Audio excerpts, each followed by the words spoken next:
Early in my years in the seminary, I was given the opportunity to participate in an internship at Salt and Light Television. It's a Catholic TV station based in Toronto. And two memories really stand out to me. One is walking to work to answer phones, walking to work in the humidity of Toronto in August. That was not in the brochure. But the second memory is a very significant one.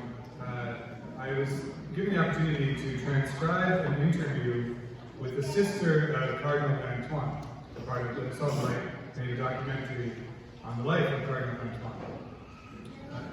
The Cardinal was a Vietnamese priest and bishop. He was appointed coadjutor bishop of Ho Chi Minh City, or Saigon. And days after his appointment, he was arrested by the Vietnamese Communist Party. He spent the next 13 years in prison, 9 of them in solitary confinement.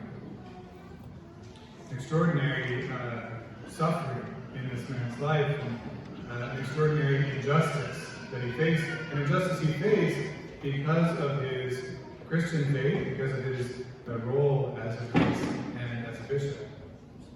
What's so remarkable is Cardinal Antoine's personality, is his peaceful kind of, the real gentleness about him. He befriended the guards, the prison guards, who attended to him during his years in prison. And a couple of them became Catholic after the Cardinal was finally released. And during his years of imprisonment, they sort of helped him in a few ways. They smuggled in a little piece of wire and some wood, out of which Cardinal Antoine made a cross, a little image of Jesus to pray with in his cell. They also, some of his supporters, put together a care package for him with some medications, including a little bottle labeled stomach medicine, which had sacramental wine.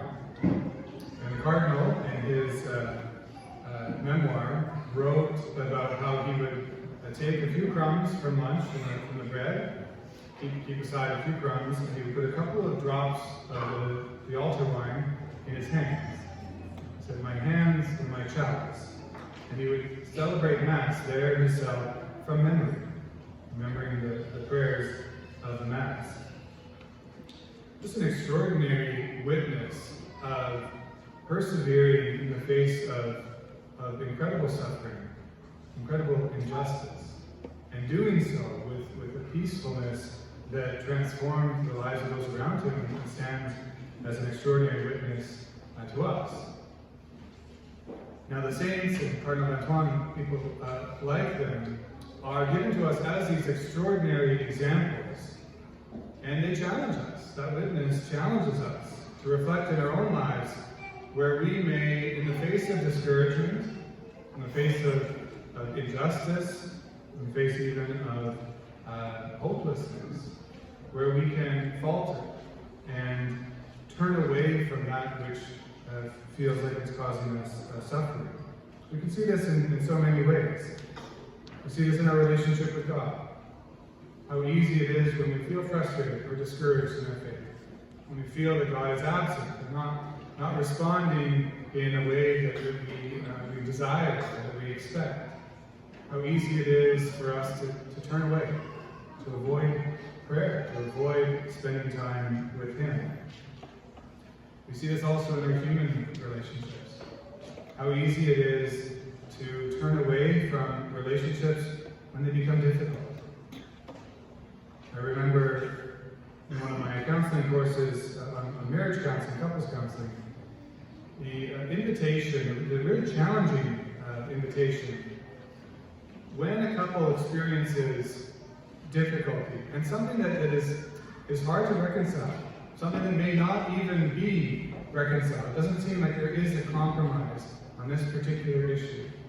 It can be such a temptation to avoid talking about it. Just it's been talked about, there have been fights over it, and so it's easier not to even address it. And yet the wisdom of years of couples counseling of this instructor was to not give up, to keep having those hard conversations, even if it doesn't seem like an easy resolution is possible, or that the conversation seems to be painful, to persist, to persevere, and keep routinely engaging with one another. There's a phenomenon that's been talked about a lot in the news recently about this quiet quitting that's been noticed in a number of employer settings, where employees are feeling underappreciated, under-rewarded, whatever it may be, and so, but not quitting, they sort of remain and their productivity declines. It's a way of kind of disengaging. Not to speak to that issue specifically, but I think most of us can relate to that experience. Areas in our lives, relationships, aspects of our personal life, our work life, where we feel that temptation to disengage, or perhaps we already have, to pulled away from that difficult relationship, from that painful topic, from that area of our lives. And the challenge, the invitation in our readings today is to press in, to press into those places, to acknowledge the feeling of discouragement, acknowledge the feeling of pain, even, of suffering, and to choose again and again to engage, to press in. Perhaps something is stirring in your heart as you're reflecting on these readings and hearing these words. Perhaps there's a relationship or an area of your life that is stirring.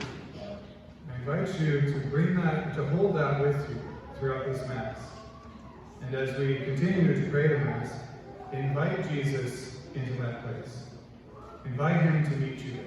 Because this is the grace of perseverance. Not that in persevering everything will work out the way we want it to, or it will become easier, but that in choosing to persevere, in choosing to engage and engage again, even in the face of discouragement, that Jesus meets us there.